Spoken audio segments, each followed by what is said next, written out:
जब आप गाड़ी में बैठते हो और अचानक ड्राइवर ब्रेक लगाता है तो आप आगे की तरफ झुक जाते हो और बोलते हो कि ये भाई धक्का कौन सा था। मजेदार बात सुनो, ये धक्का नहीं था, लेकिन आपको ऐसा लग रहा था कि कोई तुम्हें धक्का दे रहा है। फिजिक्स कहता है रिलैक्स ब्रो, ये कोई धक्का नहीं बल्कि एक स्यूडो फोर्स है।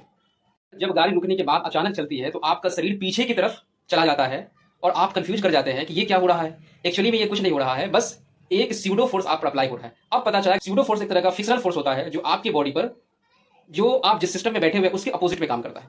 मान लेते हैं कि बस आगे की तरफ जा रहा है तो आप उस बस में एक ऑब्जेक्ट की तरह हो, तो आप पर बस के एक्सेलरेशन की दिशा में आप पर अपोजिट डायरेक्शन में एक फोर्स काम करेगा जिसका नाम है स्यूडो फोर्स। चलिए आपको मैं बोर्ड पर एक्सप्लेन करके दिखा दिया। एक इंक्लाइन वेज दिख रहा है जिस पर एम मास की एक बॉडी रखी हुई है और वेज को ए एक्सेलरेशन के साथ आगे बढ़ाया जा रहा है। तो अपोजिट डायरेक्शन में एक फोर्स काम करेगा जिसका वैल्यू होगा उस बॉडी के, उस ब्लॉक के मास इनटू वेज का एक्सेलरेशन। इसको हम ऐसे दिखा सकते हैं, समझो कि ये आपको ब्लॉक पे स्यूडो फोर्स काम कर रहा है, यही वैल्यू स्यूडो फोर्स कहलाती है। अब हम लोग थोड़ा बात करेंगे फ्रेम ऑफ रेफरेंस के बारे में।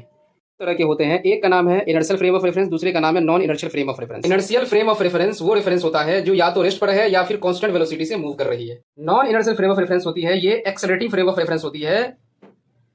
फ्रेम ऑफ रेफरेंस क्या होता है? तो फ्रेम ऑफ रेफरेंस वो जगह होता है जहां से किसी ऑब्जेक्ट के मोशन को ऑब्जर्व किया जाता है। अब सवाल उठता है कि एनएलएम कहाँ वैलिड है? एनएलएम जो होता है डायरेक्टली वैलिड होता है इनर्शियल फ्रेम ऑफ रेफरेंस में। अगर non inertial frame of reference का कॉन्सेप्ट आ जाता है तो वहां पर डायरेक्ट अप्लाई करना न्यूटन्स लॉ को इनवैलिड हो जाता है। इसकी वैलिडिटी को फुलफिल करने के लिए हमें एक स्यूडो फोर्स को अप्लाई करना होता है उस ऑब्जेक्ट पे, लेकिन किस डायरेक्शन में? तो डायरेक्शन वो होना चाहिए जो फ्रेम ऑफ रेफरेंस है उसके डायरेक्शन के अपोजिट में होना चाहिए, तभी जाकर के न्यूटन्स लॉ वैलिड हो पाएगा।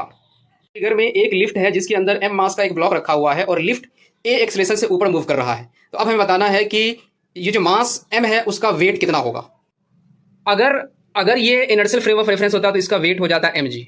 इसका वेट कितना हो जाता है? mg।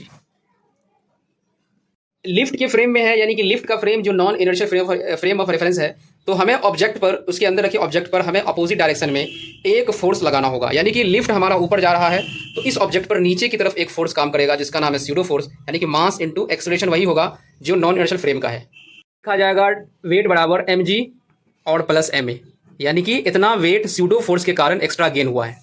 ठीक है, ये इसका वेट हो जाता है।